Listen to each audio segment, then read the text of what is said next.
Muy buenas tardes, estudiantes. El objetivo de este video es que ustedes comprendan la utilidad del círculo trigonométrico y que también puedan determinar cuál es la línea trigonométrica para las funciones seno, coseno, tangente, secante, cosecante y cotangente. Cada una de ellas tiene su propia línea trigonométrica y es una medida que se traza a partir de este círculo que se llama círculo trigonométrico. Si nos fijamos en esa gráfica, podemos ver que un círculo trigonométrico o circunferencia unitaria, también se le llama, es un círculo que tiene radio 1. Mediante la cuadrícula pues hice la división respectiva, cada 0.1 es la medida de cada cuadrito. Entonces, si nosotros partimos de esa circunferencia, podemos notar que construimos un triángulo rectángulo donde tenemos un ángulo de 40 grados aproximadamente y cuyo lado opuesto es el segmento verde CG. El lado o cateto adyacente es el segmento AG. Si recordamos la ecuación del seno, veremos que el seno de 40.1 es la división del segmento verde dividido en la hipotenusa, que en este caso vale 1. ¿Cómo vale 1? Pues simplemente la medida del seno sería el segmento CG, y ese segmento verde es lo que se conoce como la línea trigonométrica del seno. De la misma forma, para el coseno, el segmento es el azul o el lado adyacente dividido en 1 daría que el coseno de 40.1 grados sería el segmento azul o la medida, la longitud AG. A partir de ahí también vamos a mostrar cómo se construyen otras líneas trigonométricas para la tangente, secante, cosecante y cotangente. Para ello vamos a determinar dos líneas auxiliares: esta línea punteada que es paralela al eje X y que pasa por el punto 0,1, y una línea auxiliar también punteada que pasa por el punto 1,0, que pasa por ese punto B. A este punto de corte, ya yo lo llamé D. Este punto de arriba se le llamó D. Entonces voy a indicar qué pasa, por ejemplo, con la función seno. Vamos a desactivar la línea azul y vamos a quitar, ya sabemos que la hipotenusa vale 1, entonces puedo borrar esa medida para que no se confundan los datos. Entonces, si nos damos cuenta, a medida que yo varío el ángulo, la longitud de este segmento verde cambia, si lo estamos notando. Vamos a recordar aquí para 0 grados cuánto valdría ese segmento. Si lo tratamos de ubicar en 0 grados, ese segmento vale 0. A medida que nos acercamos a 90, sería su valor máximo, que vale 1. Si nos acercamos a 180 grados, valdría 0 también. Si estamos en el tercer cuadrante y nos acercamos a 90 grados, vale menos 1, y así sucesivamente. Ese segmento verde es lo que se conoce como la línea trigonométrica del seno. Entonces fíjese que en el primer cuadrante esa línea es positiva, en el segundo cuadrante también es positiva, en el tercero es negativa, en el cuarto es negativa. Recordemos o miremos cuál es la línea trigonométrica para el coseno. Entonces desactivamos la línea verde, sería la línea azul con la que partimos. Entonces fíjese, para 0 grados vale 1, y a medida que nos acercamos a 90 esa línea verde va disminuyendo hasta llegar a 0 en 90 grados.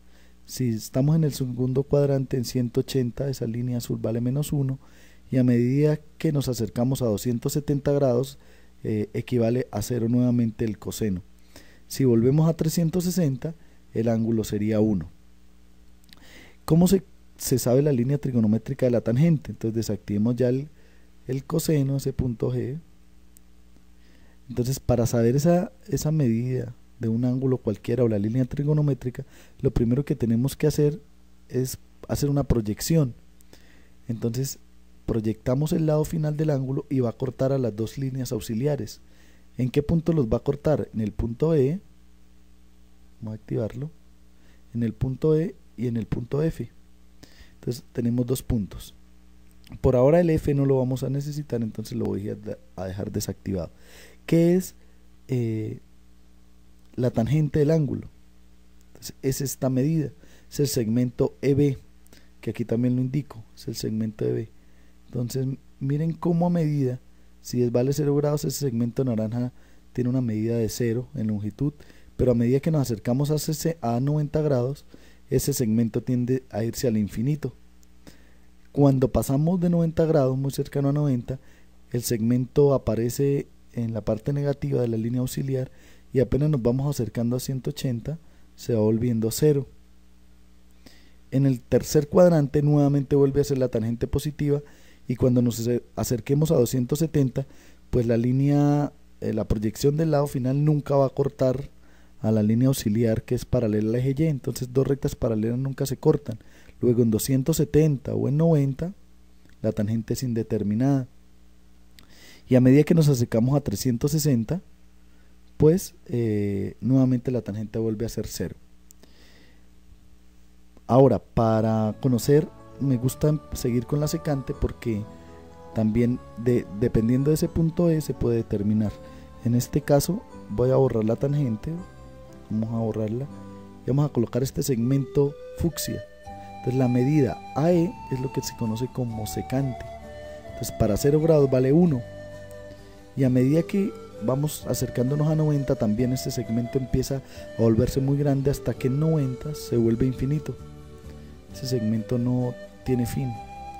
Y si partimos del tercer cuadrante, ese segmento sería negativo, la secante sería negativa. Y a medida que nos acercamos a 180, ese valor valdría menos 1. En el tercer cuadrante esa línea vuelve a ser grande, grande, hasta llegar a 270, donde se vuelve infinita. En el tercer cuadrante es una medida positiva también de la secante y cuando llegamos a 0 vuelve a ser 1. Vamos ya con 3 identidades, con 3 razones trigonométricas, vamos para 2 líneas que nos hacen falta. Para esas líneas, ahora sí es útil nuestro punto F. Vamos a borrar el punto E. El punto F es el corte de esa prolongación con la línea auxiliar que es paralela al eje X. ¿Cómo sabemos la cosecante? La cosecante es este segmento verde que va desde A hasta F. Si movemos el punto, miremos que para 0 grados ese valor sería infinito, indeterminado.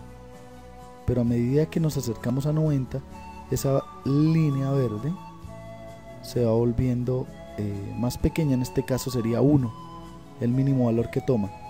Para el segundo cuadrante ese valor se vuelve más grande y es de forma positiva para la cosecante hasta que en 180 ahí también se vuelve indeterminado. En 90 se vuelve negativo la cosecante y hasta que en 270 vuelve a tomar el valor, en este caso de menos 1. La prolongación, recuerden que es mirar esta longitud verde desde A hasta F. Y a medida que nos acercamos a 360, en 360 vuelve a ser indeterminado. Nos falta una medida, en este caso que es la cotangente. Vamos a activar la línea de la cotangente, en este caso este segmento azul.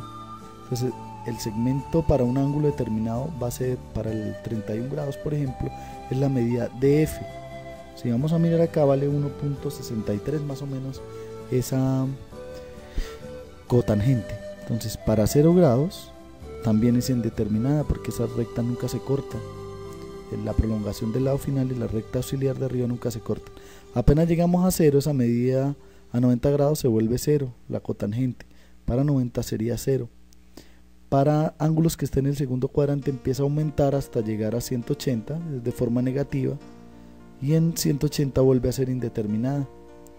En el tercer cuadrante vuelve a ser positiva, miremos el segmento azul que va disminuyendo hasta llegar a 270 y asimismo llegamos a 360 donde vuelve a ser indeterminada. Entonces, por ejemplo, vamos a activar para ese ángulo, para 38 grados o para este ángulo, para 136, todas las medidas. Empecemos con el seno de ese ángulo. El seno sería el segmento verde. Si lo miramos, ese segmento vale 0,71. Activemos el coseno. Esa medida es negativa porque va hacia la izquierda y da 0,71. Activamos la tangente, es negativo, ¿no? Acá menos 0,71. La tangente también es negativa, sería menos, aproximadamente está dando menos 1. para ese ángulo, 135 efectivamente, es menos 1. Activamos la secante, que sería esta medida que es negativa porque no coincide el color rojo con el fucsia. Esa medida sería negativa, sería menos 1.41. Activemos la cosecante, que es la medida verde. Esa cosecante es el segmento FA, que es verde, que es positivo 1.41. y por último la cotangente, que es esta medida DF, que en este caso, como se mide hacia la izquierda, sería menos 1 esa medida, y así quedarían determinadas las líneas trigonométricas usando el círculo trigonométrico. Anexo a esto vamos a ver cómo a partir de ellas se pueden construir cada una de las gráficas de las razones que aquí están escritas.